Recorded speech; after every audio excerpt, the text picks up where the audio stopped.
Hey, Brave Church, Pastor Roger here, and I have the privilege today to just have a conversation with a good friend of mine, long friend, Christine Beitsch-Bahmani. Did I get it? You got it. Got it. Finally. And we are here to just talk about CityServe. We've got some questions from many of you about what is CityServe and what do they do and how to get involved. So we're here to answer that. So, Christine, you and I have a long relationship way before Brave and way before I came to Valley. And I'm not even sure I've heard this. But I want to know, why are you in this lane? To me, when I introduce you to people, I tell them that you're one of the most significant leaders in the Bay Area. And I really believe that. Wow. But you know why? Because I think you have stepped into a lane to care for the vulnerable, the needy, those that often don't have a voice. Where did that story begin for you? And tell us why you're doing this. It's just who I am. I know you don't want to hear that, but I want to hear that. I mean, it's like I wish I went to school and I learned all that, but it really is a very natural, God-given thing in me. And ever since I was a little girl, I've just always, anything that was broken, anything that didn't have a voice or anyone that didn't have a voice, I've always been very sensitive to that. And I think as I grew older and I went to college and I saw people not connecting to church or not living outside of themselves, it frustrated me. And I'm like, and then I started working in churches. I'm like, you know what? I think it's people just don't know how to connect. Like they want to serve and they want to make a difference. They just don't know. They don't have a vehicle to get out there and understand how they can make a difference. And so I think I just was like, well, maybe I can contribute and be a part and help identify ways and connect all the dots. So. Well, before we get into the CityServe story, let me go to a practical question I think a lot of us have. I think everyone that's watching this film at some time has come across somebody that's just asking for help. Mm-hmm. It creates an awkward moment because I think we want to help, but we're not always sure how. Mm. What advice do you give us? When we're in that moment, is it better to do something then, or is it better to serve through an organization, or to do both, or just be led by the Spirit? Just help us, because I think there's a stirring in us to do something. Mm. But I think there's also a pause in, is this really helping or not? What's your advice? My advice is, and I've changed and through the years, I've had different thoughts on this. And what I think I've landed on is you need to do what you feel led to do in that moment. Because there's not a cookie cutter. You can't judge and generalize everybody. Oh, he's a bum, or he's going to go get alcohol with that money. It's not the case. I've been doing this over 25 years. Everybody has a unique story. However, if somebody does feel awkward, like we have emergency cards that they can take and we can supply to everybody that, if they do feel awkward, give it here, they can help you. What I do, I keep snack packs and amenity packs and Ziploc bags in my trunk and some of those cards. And I help people in that way, but I just think everybody has to decide in that moment what they feel comfortable with and not do what the other person's doing or judge. I think the biggest thing is there's a huge generalization and a judgment on what people are going through. And I want to dissolve that because everybody is unique and there's different situations, and the number one thing, especially with homeless and there's a lot more needs in homeless, there's a catastrophic loss of family, and so I want people to look, when they're looking at people, understanding there's a deep loss or hurt going on. So sometimes I have to think of that, so it keeps me from judging the situation and instead giving compassion. So, that's so helpful, and I appreciate you sharing just some practical insights. Well, let's kind of pivot to the CityServe story, and this may sound weird. I'm usually the one asking the questions, but this is the awkward moment where I'm part of this. So I want to at least tell my side to bring you to your side. The way CityServe began for me was actually in Fremont, not here in Dublin. And I was part of a group of pastors. We had a leader at the time, Sherman Williams, and he was asking the politicians about what we can do to serve the city. And the politicians in Fremont were nervous about these Christian evangelicals getting involved, and so they pointed us to a family resource center. And so what Fremont did, which I think was brilliant, in regards to just the city planners was they said, let's put all the nonprofits in 1 or 2 buildings. And they built these 2 buildings and they made it accessible so that if anyone needed social services, here's where you go.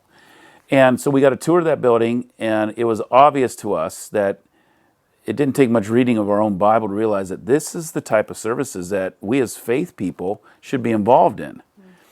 And so it was decided, what if we open an office here and we resource all these wonderful nonprofits through volunteers? And I think here's the moment where I don't even know if I asked to be a part, but knowing Sherman, I think he just picked me, maybe he picked you. But he said, Roger, would you be part of overseeing that from a city? Back then, they had a group of pastors they called CityServe, which was the pastors coalition over there. And then the office we were supposed to open was the Compassion Network. And Sherman at the time said, I know just the person to run this office. And I think the story picks up after that with you. Is that basically yeah. to you? So Well, tell yeah, us there your was no part. office. Tell us your part then about the Compassion Network in Fremont and how we connected then, and then we'll come back over to Dublin. So I got a call from Sherman Williams, and he basically just said there's all these churches, all these pastors that are passionate about serving our city. There's this opportunity. I think you're the girl. I think you are passionate enough to get the church outside the church walls. We don't know what it's going to look like. I think you're just going to help people that come to our campuses. We don't know. So I entered, I think, in 2006 and just spent 2 years just assessing what are the needs in the Tri-Valley, meeting with police, the schools, the government, the churches, because every area is different. People want to like put this in a box and open it in their city, but every city has a different set of needs. And so Fremont was very unique because of the Afghan coalition and just so many ethnic groups. It was fantastic. I really love that area. So we had to assess, okay, so what are the needs? And then how do we turn those needs into ways that our churches can serve? And that came to a survey, and then I started going around to the churches. How would you be willing, if called upon, to drive someone to the hospital? Would you be willing to mow a lawn? Would you be willing to tutor a kid? Would you be willing to drive someone to the hospital? So that turned into services. And once we had enough volunteers sign up, then I'm like, okay, we can open an office because now we can actually. So when we opened the office, we thought it was going to be referrals from the churches, but it really was referrals from all those other social service agencies. And just hundreds of people started to come, and it grew and grew over the years, and we just continue to work with, I think, over 60 churches and just doing group projects and renovating schools. Fantastic. Leading Make a Difference Day for many years. And so it just was a volunteer revolution, I think. I mean, I had 4,000 volunteers at any given moment. Yeah, you So it know, was fantastic. because I've worked with you and because it's a significant moment of your story, and I always say the backstory to CityServe here, give us what I'll call the highlight stats. So what I mean by that, tell me how many churches were involved, how many volunteers were involved, I mean, how many nonprofits were involved. Tell me just how many people were served. I mean, to the degree you can remember those numbers. Give us an overview so we understand the scope of how big this thing. And back then we called it the Compassion Network, which it's still called there now in Fremont.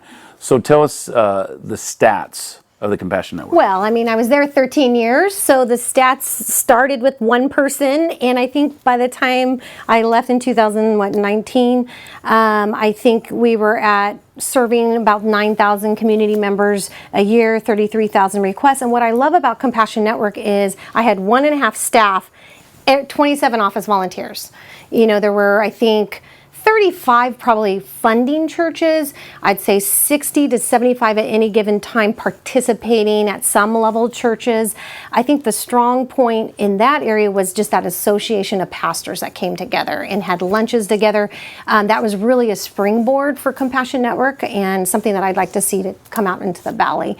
So stats, I mean, we did big food distributions, backpack drives, Hearty Harvest, Tree of Hope, all these beautiful events all throughout the year. So I would say it was, and what I loved, it was run and funded by the local churches, which became some obstacles too, but it was just really owned by the local churches and very concentrated. But we worked with, I think, actively with 27 nonprofits in government and county agencies.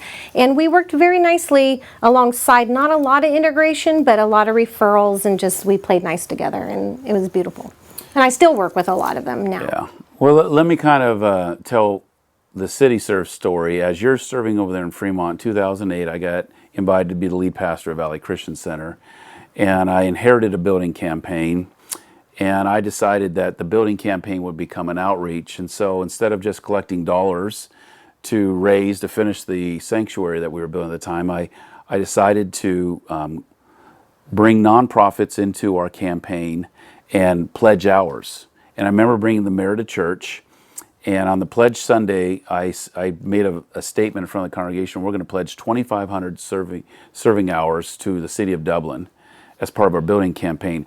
And I did all this in part because I'll just tell you, the 2 years I had with you significantly altered my whole philosophy of church, because it was one of the first times I got off church property is when I hung out with you.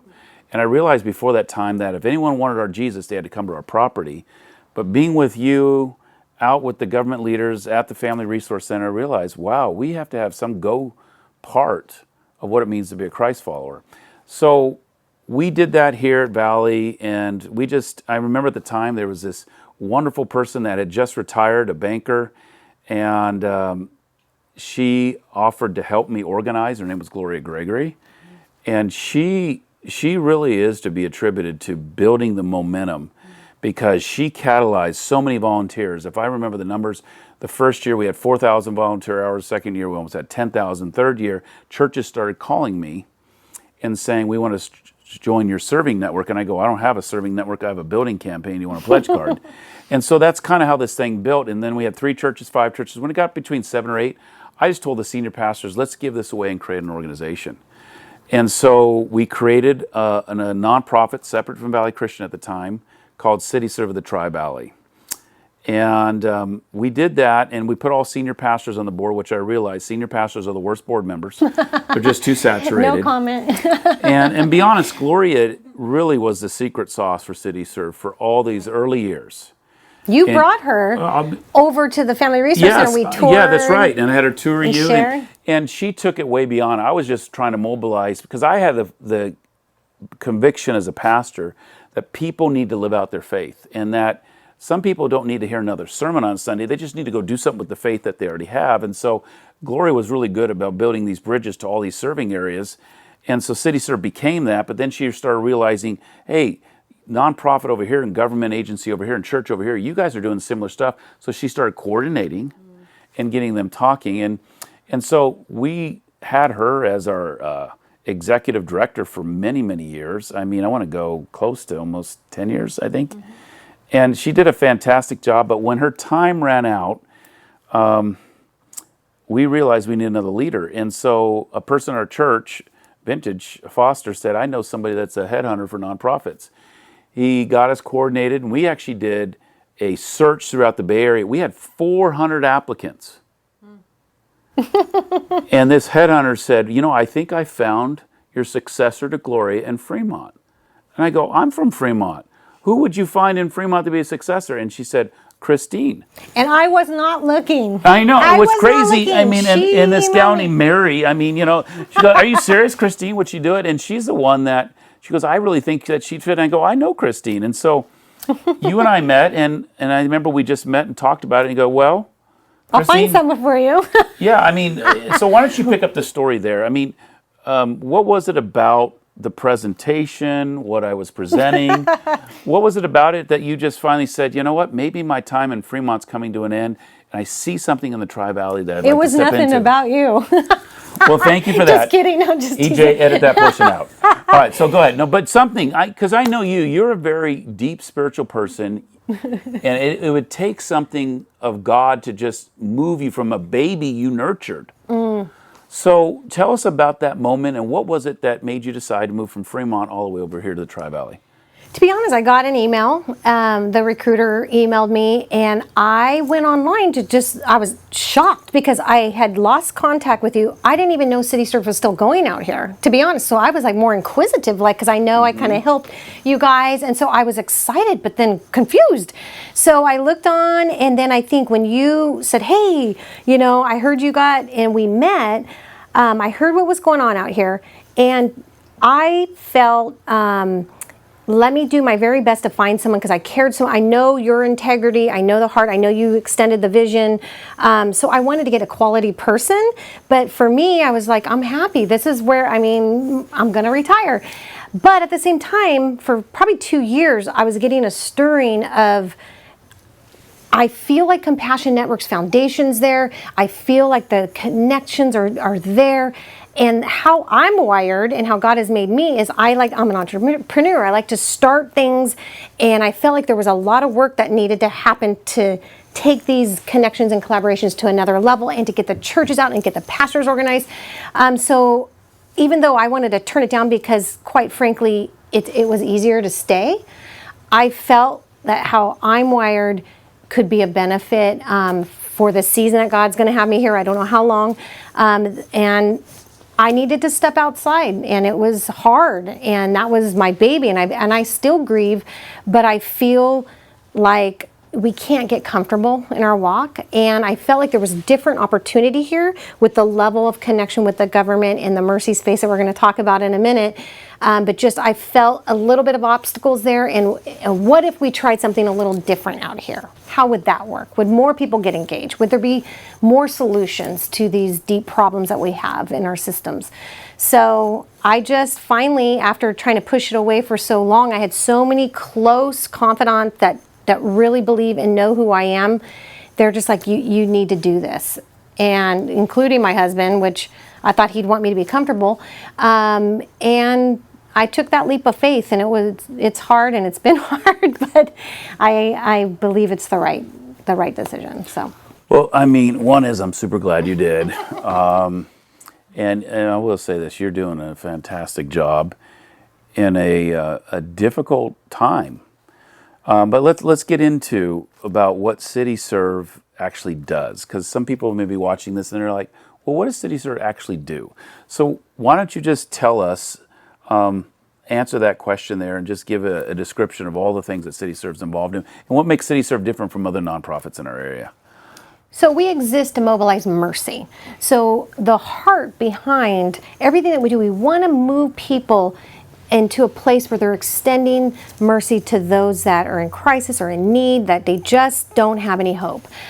So what we do and how we do that is through caring for people, listening, loving, connecting people, whether it's connecting them to resources or churches or volunteers, coordinating. We coordinate very closely with government, with businesses, with nonprofits, with the schools.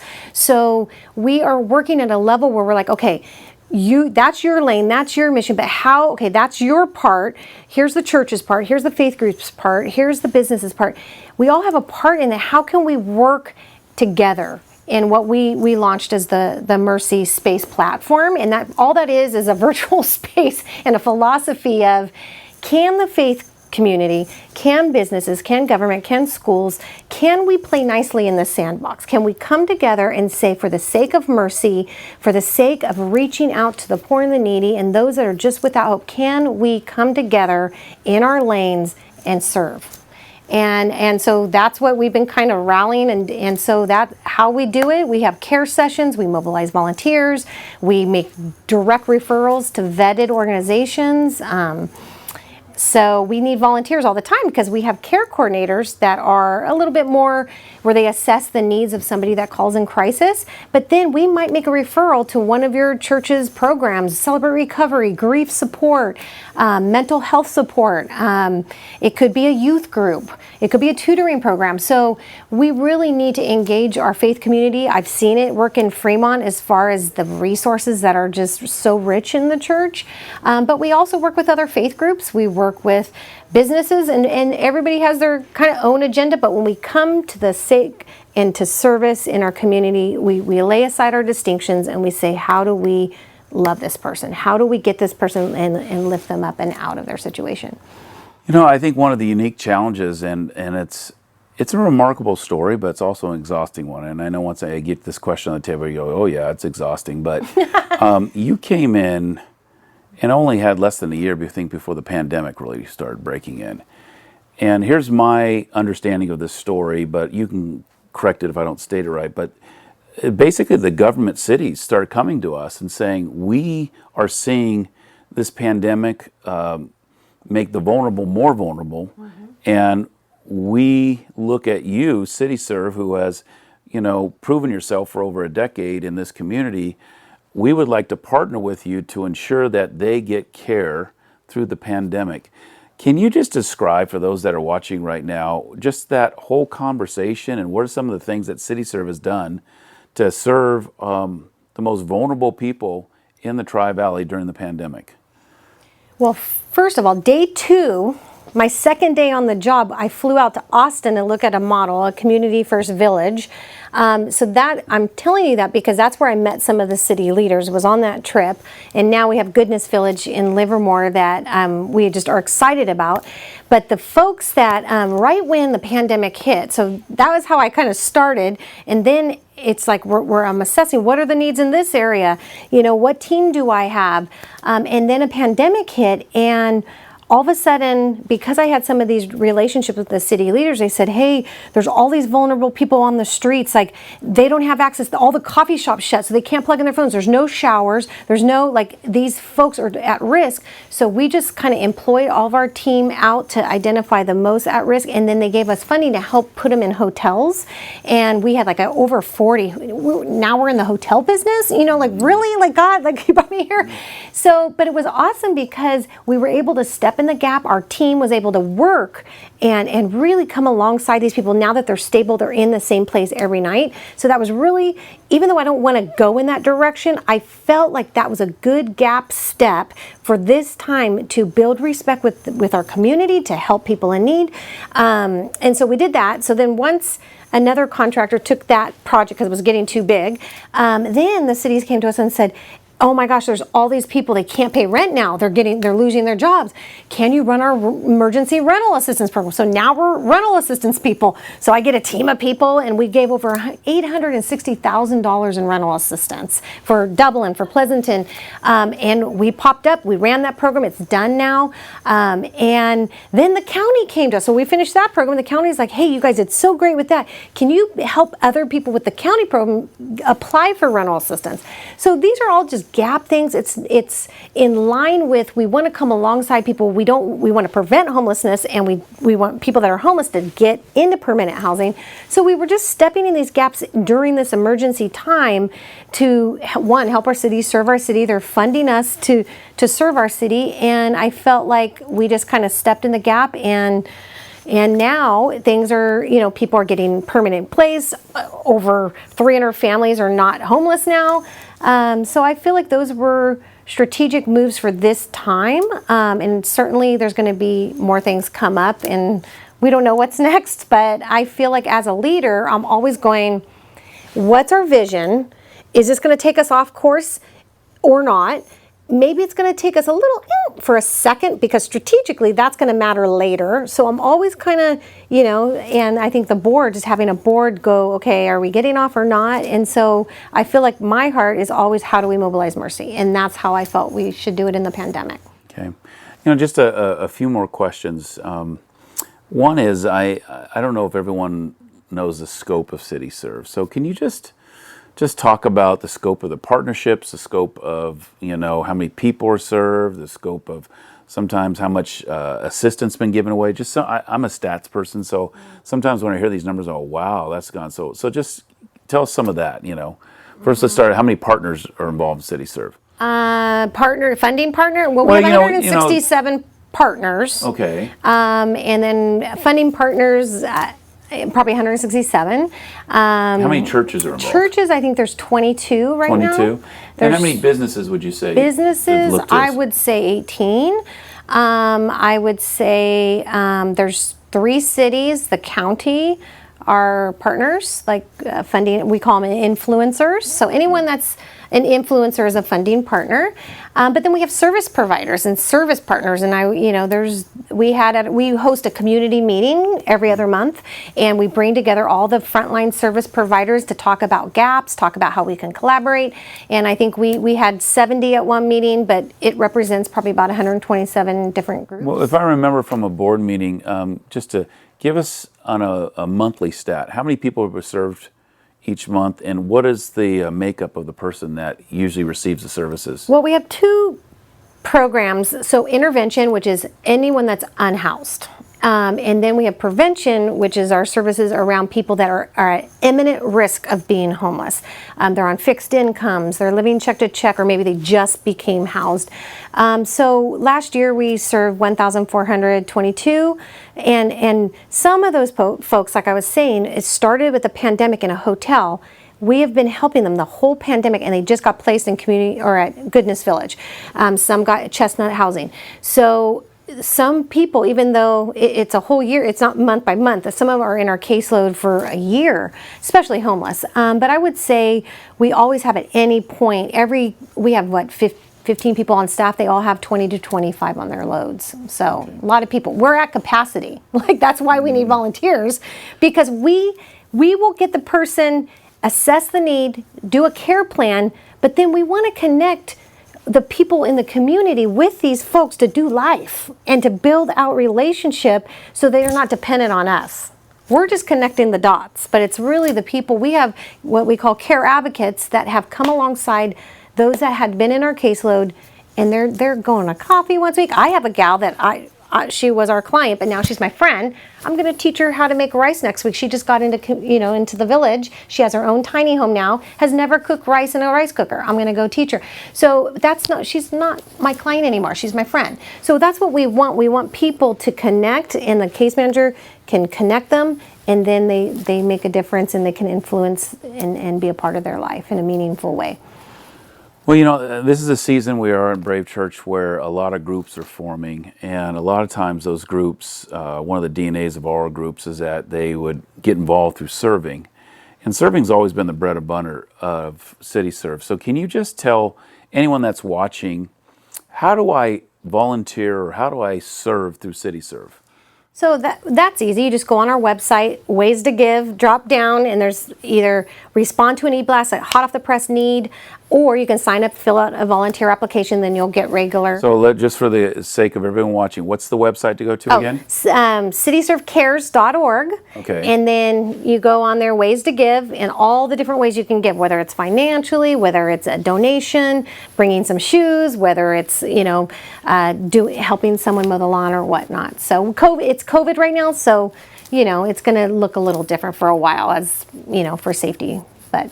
And if let's say a small group of people or a family want to serve, what are examples of some of the projects that are available for them to serve? So historically, I think growth groups, home groups are fantastic because they're great around the holidays. So if we have a family, they want to adopt a family, bring a Thanksgiving meal or invite them over. At Christmas, we can find families that maybe their kids might appreciate some gifts. There's a lot of elderly people if they need lawn or home repair or driving places. So we don't like to just do distributions, but sometimes those distributions, if we do like a backpack distribution, home groups can come together and build the backpacks together as a group and then deliver them, snack packs. But the goal is just really building that DNA within the group and then maybe adopting a few families and doing life with them. Like we said, invite them to church, or invite them to your growth group or whatnot. And people will tell you if they're not interested. I mean, they'll be like, I don't want to talk about your spiritual stuff. But we as an organization, we're not going to be preaching the gospel while we're doing care coordination, but we want to connect it with people, then you can share the story. So the more church people that are involved, the more influence you're going to have in the lives of people. Let me ask this because I want to make a last comment, but is there anything else you just want to share that I haven't covered or asked in this conversation that you think would be helpful to anyone that's tuning in right now? I think it's really important to not look at CityServe as we're the professionals doing the work. I think we want the volunteers to see that you have so much value. Everybody has skills and talents. and we want to help you get connected out in the community. So if you sign up an application, or you work with your church liaison, or you have an idea, there's someone at this church actually, and I won't mention her name, but she's a church member here at Brave, and she works at a bank, and she said, can I offer classes for budgeting for your clients? Absolutely. So we're trying to book a time now, so then our care coordinators, if anyone's struggling financially or they need a budget, we're going to have her, and she's, we have other volunteers going to help her, and she's going to do some workshops. So if there's someone in the congregation that's like, hey, I like to do counseling, or I like to do this, and you want to contribute or teach a class, budgeting, you want to, I don't know, start a tutoring program, you want to start a clothing closet. Like, I love starting things. So any ideas, you can come and bring it to the table, and we'll have a discussion. Well, I just want to make a comment. First, thank you for allowing me to ask you these questions about your story and all that you do. For people that I think a lot of us know we want to help, but just don't always know how. I think the last thought, Christine, I'm trying to think about how to do this. I've watched you throughout the years. I see you as an ambassador that really represents the good news of Jesus. I know there's a time, and there's always been times, where some people look at the church and say, this is what's wrong, this is what's wrong. I want to tell you right now, you're what's right with it. I mean that in the sense that you help all those that are trying to share the good news of Jesus, because I think you help him understand that to follow him is to step into the place where we're helping the vulnerable, and it's where the gospel just is visibly seen. And I think you help all the faith organizations in this community. So I just want to say thank you for what you do. Thanks for leading us so well. And thanks for making us a better community. I know that if I had politicians in here, if I had certain businesses in here, if I had nonprofits or other pastors in here, they would feel the same way, and you're a gift to all of us. Can I say something about, there could be people I was going to have the last word. No, but I want it. I want it because I didn't say this, and it's so important. I think people think you have to be perfect before you go help other people, or I got to get my life together, or I'm struggling with this. And I want to say no. Serving people is messy, and you're messy, and I'm messy, and you don't have to be this perfect Christian to go serve. Just get out there and make a difference, and there's always someone that you can impart some hope to. So just do it. Well, take that step. Look at that. That's so funny, man. I wanted to have the last word. You get the last word.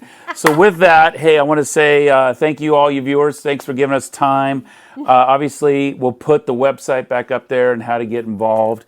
And if you ever get a chance, say hi to Christine. Thank her for what she does. And I'm sure either one of us can help you and talk to you more about how to get involved. Have a great day. Thanks for tuning in.